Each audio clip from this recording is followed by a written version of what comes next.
नमस्कार दोस्तों, मैं हूं आपका दोस्त रोहिताश यादव। एवलांच यानी कि एवेक्स, उसके बारे में और डॉज कॉइन क्या हो सकता है, क्या करना चाहिए, और आपका है द ग्राफ यानी कि जीआरटी इधर लेते हैं। फिर आपके जापान ने कुछ एक्सचेंजों को वार्निंग अच्छी खासी दे दी है और आपका बाइनेंस जो है ट्रेडिंग को तो चालू रखेगा लेकिन डिपॉजिट और विड्रॉल सस्पेंड करेगा। कल की डेट में क्यों करेगा बताते हैं वन बाई वन। तो पहले लेते हैं हम इधर द ग्राफ को, क्योंकि कुछ कमेंट थे, उन्होंने पूछा कि सर ग्राफ में क्या करना चाहिए अभी जो सिचुएशन चल रही है। देखिए ग्राफ आपका एक एआई का टोकन है और ग्राफ में एक अच्छा खासा पीछे हमने रिटर्न भी हासिल किया है। फिलहाल ये कहो कि इसमें अपना कोई ऐसा अपडेट हो रहा है जिसकी वजह से इसमें जो स्पाइक आया हुआ है वो है, ऐसा नहीं है। केवल अभी आजकल देख रहे हैं ना कोई ट्वीट कर देता है कि साहब एआई का ये और एआई का वो, तो केवल आर्टिफिशियल इंटेलिजेंस, तो वो कहीं ना कहीं सबसे पहले नाम इसका ले लिया जाता है। तो इस वजह से इसमें अभी थोड़ा बहुत आपको स्पाइक देखने को मिल रहा है। लेकिन मैं तो यही कहूँगा कि अगर आप ज़्यादा जल्दी में नहीं है, अगर इसको आप थोड़ा होल्ड कर सकते हैं तो होल्ड करें तो ज़्यादा बेहतर है। अभी प्रॉफिट ना लें तो ठीक है, लेकिन भाई जिसको तसल्ली नहीं है उसको मैं एक टारगेट बता देता हूं कि जैसे अभी ये 15 की सीरीज पे चल रहा है, यानी 0.15 की सीरीज पे चल रहा है। अगर ये आपका 16 की सीरीज पे पहुंचता है तो 50% आप ले लीजिए, वरना मैं अभी यही कहूंगा कि इसको आप होल्ड करें तो ज़्यादा बेहतर रहेगा। ये केवल उनके लिए बोल रहा हूं जो जिनको तसल्ली नहीं होती, क्योंकि उनको पता है फिर वो बाद में भी कहेंगे सर ये तो ऊपर जा रहा है, हमने प्रॉफिट ले लिया।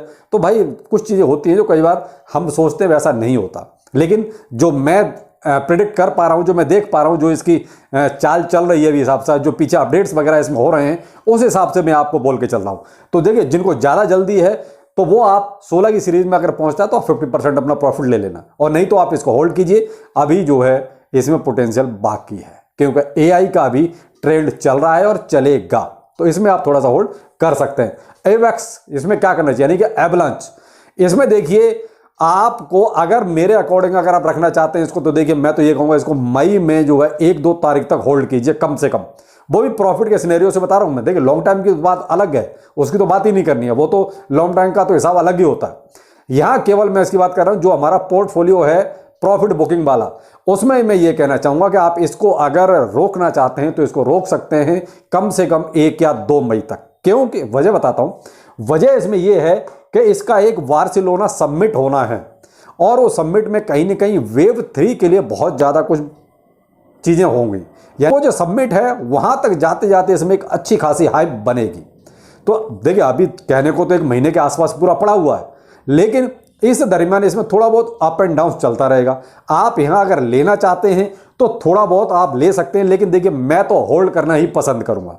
मैं अभी इसमें बीच में जो है प्रॉफिट निकालना नहीं पसंद करूंगा, मैं तो यही कहूंगा। बाकी अगर आपको बहुत ज़्यादा जल्दी है तो देखिए अभी चल रहा है $18.2 पे चल रहा है अभी, अगर ये 20 के आसपास तक जाता है तो आप एक प्रॉफिट ले सकते हैं, वरना तो अभी आप होल्ड करें तो ज़्यादा बेहतर है। इसमें जो है ठीक है, आप $20 के आसपास अगर जाता है तो आप इसके बारे में सोचिए, वरना तो अभी थोड़ा सा अगर होल्ड कर लें तो ज़्यादा बेहतर है। मे भी वहाँ तक आपको देखिए सबमिट जो होगा तो अच्छी खासी इसमें प्रोग्रेस भी नजर आएगी। इनके आगे का क्या रोड मैप है वो भी और आगे मॉडिफाई करके बताने वाले हैं, तो वहाँ कहीं ना कहीं आपको बहुत सी चीज़ें इसमें जो डेवलपमेंट नजर आएंगी ना, तो वहाँ एक स्पाइक बनती हुई नजर आ सकती है। तो इसलिए मैं तो इसमें होल्ड करना चाहूँगा। बाकी आपकी मर्जी है, जैसा आपको ठीक लगता है। जल्दी वालों के लिए मैंने टारगेट दे दिया है, अगर $19.5 या $20 के आसपास अगर जाता है तो आप अपने हिसाब से प्रॉफिट बुकिंग इसमें कर सकते हैं। डॉज कॉइन में क्या करना है, कुछ नहीं करना है साहब, हम तो कर चुके जो करना था, हम तो इसमें प्रॉफिट बुकिंग अपनी कर चुके हैं। अब तो हमारे वेट ये है कि ये थोड़ा नीचे आ जाए और तो बाइंग करते हैं। बाकी इसमें होगा अभी कुछ भी नहीं। क्यों नहीं होगा, क्योंकि एलोन मस्क जब तक कुछ करेंगे नहीं तब तक ये कुछ करने वाला नहीं। तो एलोन मस्क का अब ट्वीट आना कंपलसरी है, अब वो कब तक आएगा वो हमारे हाथ में नहीं है, तो हमें उसके लिए वेट करना पड़ेगा। तो हम तो देखिए साहब कुछ नहीं कर रहे, हम तो इसके जो अभी जब मैं वीडियो बना रहा तो 0.095 की सीरीज में चल रहा है ये। अब हमारा इंतजार ये है कि ये अगर 90 या 90 से नीचे आता है तो हम इसमें एक छोटी सी बाइंग करें, और फिर कोई ट्वीट आता है तो उसके बाद फिर ऊपर जाएगा तब फिर बाय कर लेंगे, वो सेल कर देंगे। तो भाई हम तो कर चुके हैं, बाकी अब आप देख लीजिए आपको क्या करना है। हम तो यही चाह रहे हैं कि अगर आपके पास है तो होल्ड कीजिए, अभी तो कोई मतलब ही नहीं बनता। जब ऊपर गया था तब प्रॉफिट लेना चाहिए था, तो वहां तो हम लोग कर चुके हैं। तो इसलिए भाई हम तो वेट कर रहे हैं बाइंग का, कि अभी नीचे आए तो बाइंग करेंगे।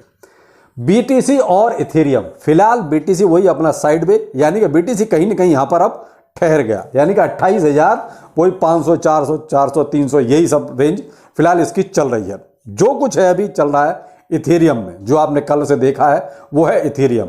और इथेरियम के बाद वो कहता है एक जो चाल है वो, यानी ये आप ये कहोगे कि जो एक ट्रेंड है कि पहले बीटीसी में, फिर इथेरियम में, उसके बाद जो अपने मजबूत आल्ट कॉइन्स हैं उनमें। तो अब देखते हैं भाई इथेरियम में अब जो सेकंड स्टेप है वो हमारा हो चुका है कि भाई अब इथेरियम में स्पाइक इस तरह से स्टार्ट है। अब यहाँ के बाद क्या अल्ट कॉइन्स में उतना स्पाइक आता है या नहीं आता है, ये देखने वाली बात होगी। तो अब वही थोड़ा सा इसमें जो पीछे से निकल के आ रहा है संघाई अपडेट, तो संघाई अपडेट के आसपास देखिए कितना ऊपर जाता है, लेकिन अभी इसको बहुत ज़्यादा प्रिडिक्ट नहीं कर सकते, क्योंकि एथेरियम एक ऐसी चीज़ है जो जब चलने पर आता है तो ये बहुत से रिकॉर्ड तोड़ेगा। ये भी कन्फर्म है, जब ये चलने पाएगा तो बहुत से रिकॉर्ड तोड़ेगा, लेकिन वो सिचुएशन एंड कंडीशंस अभी नहीं है। तो यहाँ हम बहुत ज़्यादा की उम्मीद नहीं करेंगे साहब ये कि यहाँ से बहुत ज़्यादा ये ऊपर जाएगा। अब लेते हैं हम इधर बाइनेंस देखिए कल एथेरियम नेट पर यानी कि ERC20 पर जो भी टोकन्स हैं उनमें ट्रेडिंग तो चालू रखेगा, लेकिन उन सब में डिपॉजिट विड्रॉल जो है सस्पेंड करेगा। आपका कल 7 UTC टाइम रहेगा, उस टाइम पर 6 तारीख को 7 UTC का टाइम रहेगा ERC20, ठीक है, ये ध्यान रखिएगा, केवल इथेरियम नेटवर्क का, क्योंकि वो वॉलेट मेंटेनेंस की वजह से ये उस टाइम पे सस्पेंड करेंगे। तो आपको डिपॉजिट विड्रॉल अगर कुछ करना है तो आप इस टाइम से पहले कर लीजिए, ऐसा ना हो कि उस टाइम पर आपका कोई जरूरी काम फंस जाए जाके, ठीक है। तो ये बाइनेंस का वॉलेट मेंटेनेंस की वजह से ये सब सस्पेंड रहेगा केवल इथेरियम नेटवर्क के लिए, यानी कि ERC20। अब आते हैं जापान ने जो वार्निंग दी है, वार्निंग के तहत MEXC, बाइबिट, बिटगेट और बिटफोरेक्स, ये एक्सचेंज ऐसे हैं जो उन्होंने 4 बाकायदा नाम लेके बोला है कि भाई इनके खिलाफ कार्रवाई की जा सकती है। ये जापान के रूल्स एंड रेगुलेशंस के हिसाब से वहाँ काम नहीं कर रहे हैं। मे भी हो सकता है इनको ये भी बोला जा सकता है कि आप अपना बोरिया बिस्तर समेटो और यहाँ से निकल लो, क्योंकि देखिए हर जगह एक्सचेंजों ने भसड़ मचा रखी है, सब अपनी मर्जी से काम करना चाहते हैं। अरे भाई किसी कंट्री में आप काम कर रहे हो तो कम से कम वहाँ के रूल्स रेगुलेशंस को मानो। अब होगा क्या, अब ये फिर सरकार को गलत ठहराएंगे, भाई कुछ ना कुछ आप ही गलत कर रहे हो वहाँ, और भी तो एक्सचेंज है वहाँ, ऐसी बात नहीं कि और एक्सचेंज नहीं है, और सबको तो नहीं बोला है, केवल नाम लेके अगर एक्सचेंजों को बोला जा रहा है तो इसका मतलब है आप कुछ ना कुछ वहाँ गलत कर रहे हो। तो ये है, देखिए सरकारें आजकल टाइट तो बहुत हो रही हैं, और आप देख ही रहे हो, और अमेरिका ने तो बहुत ही ज़्यादा गदर मचा रखा है, हद कर रखी है।